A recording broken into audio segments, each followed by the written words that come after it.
The Supreme Court is usually a slow and deliberative group, as should be the case most of the time. They are the only court created by the framers of the Constitution, and their job is to adjudicate cases of great national importance weighed against our foremost legal authority, the United States Constitution. Now, of course, they take into great consideration the national zeitgeist, if you will, but ultimately, the job of the 9 justices is to search America's legal Bible, the Constitution, to reach their legal decisions. That's first and foremost. But there are tens of thousands of federal laws in the U.S., all of which are drafted by some Congress at some point. SCOTUS, or the Supreme Court, searches these and determines their constitutionality when reviewing whatever their case is. And they take individual state laws into consideration as well when necessary. So, obviously, the legislative branches, federal and state, are responsible for creating our laws, but the judicial branch, the highest of which being the Supreme Court, essentially creates case law, which are basically laws established by their decisions instead of by legislative action. So there's 2 things that we can take away from all of this. First, 9 justices of the Supreme Court have mountains of material to consider, the foremost being the Constitution. But secondly, they reserve this awareness of their judicial power that when they make rulings, they effectively create legal precedent or case law. In other words, one court ruling can effectively rule in future cases. For example, this is why liberals are gravely concerned about the overturning of Roe v. Wade. Justice Thomas cited several cases, like Roe, which ruled from the given court's understanding of both the 5th and the 14th Amendments. He said Griswold v. Connecticut, which created rights to contraception. Lawrence v. Texas, that was having to do with homosexuality. And Obergefell v. Hodges, which paved the way for same-sex marriage.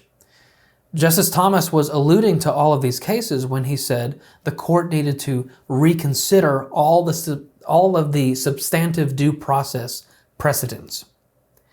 Now, this is getting a little deep. We're not going to get too deep into this, but I just want you to understand some of how the Supreme Court operates as we talk about their critical ruling concerning President Trump on Monday, just one day before Super Tuesday. This specifically had to do with the state of Colorado attempting to keep Trump off of the primary ballots under the guise of Section 3 of the 14th Amendment, that Trump was guilty of insurrection, thereby disqualifying him from running again. The state of Maine and the state of Illinois were trying to disqualify him as well with respect to this so-called insurrection he committed. So what happened? The Daily Wire reports the Supreme Court issued a ruling on Monday that determined the state of Colorado cannot remove former President Donald Trump from the primary ballot using Section 3 of the 14th Amendment. All 9 justices agreed with the decision.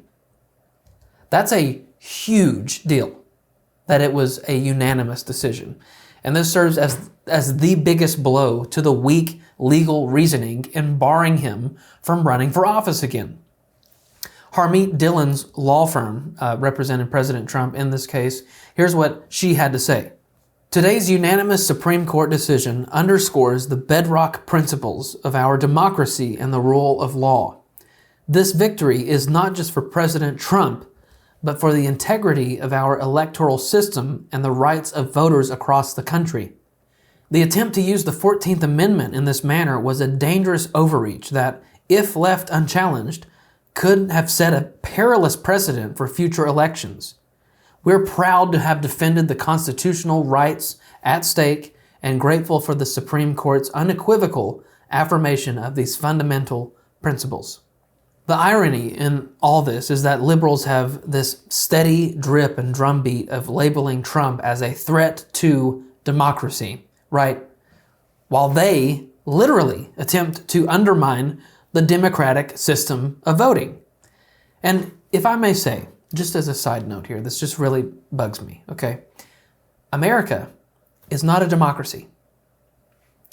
We are a constitutional, democratic republic. The United States is incredibly unique in our governmental system, which the brilliance of our founders continues to demonstrate.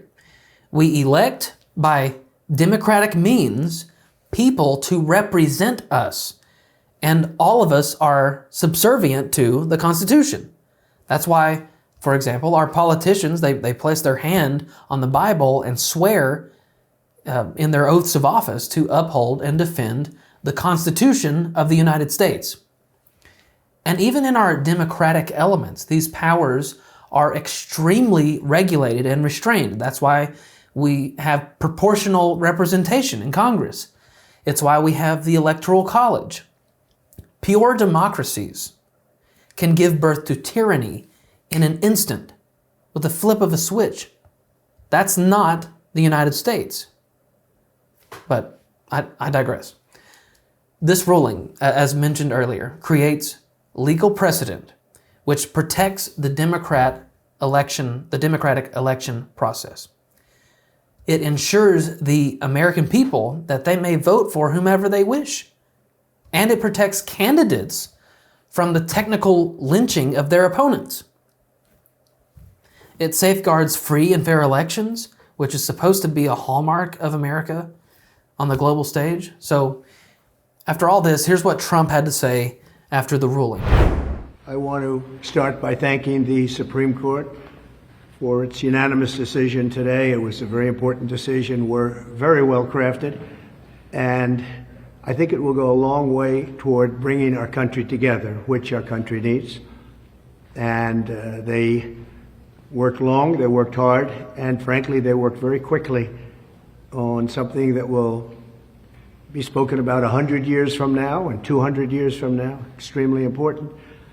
Essentially, you cannot take somebody out of a race because an opponent would like to have it that way. And it has nothing to do with the fact that it's the leading candidate, whether it was the leading candidate or a candidate that was well down on the totem pole. You cannot take somebody out of a race. The voters can take the person out of the race very quickly, but a court shouldn't be doing that, and the Supreme Court saw that very well. And I really do believe that will be a unifying factor, because while most states were thrilled to have me, there were some that didn't, and they didn't want that for political reasons. They didn't want that because of poll numbers, because the poll numbers are very good. We're beating President Biden in almost every poll. New York Times came out yesterday with a very big poll for us. So they didn't like that, and you can't do that. You can't do what they tried to do. And hopefully Colorado, as an example, will unify. I know there's tremendous support. They brought our support up very strong in Colorado, because people in Colorado thought that was a terrible thing that they did. And while we're on the subject, and another thing that will be coming up very soon will be immunity for a president, and not immunity for me, but for any president. If a president doesn't have full immunity, you really don't have a president, because nobody that is serving in that office will have the courage to make, in many cases, what would be the right decision, or it could be the wrong decision. It could be, in some cases, the wrong decision, but they have to make decisions, and they have to make them free of all terror that can be rained upon them when they leave office, or even before they leave office. As you just heard Trump mention, the Supreme Court is not done. They've decided to adjudicate on the issue of Trump's claim to presidential immunity from prosecution regarding January 6th. You can expect some action there towards the end of next month in April. Thanks for watching today. Listen, I want to make sure that you stay informed on the news and the biblical response to it. So do yourself and us a favor and hit the subscribe button before you go. And then we would love for you to check out WeTheFreeShow.com to grab yourself some merch, to spread the word of We the Free. And we're also going to put a video on the screen that we think that you'll like. Now, go and be that salt and light, and we'll see you next time.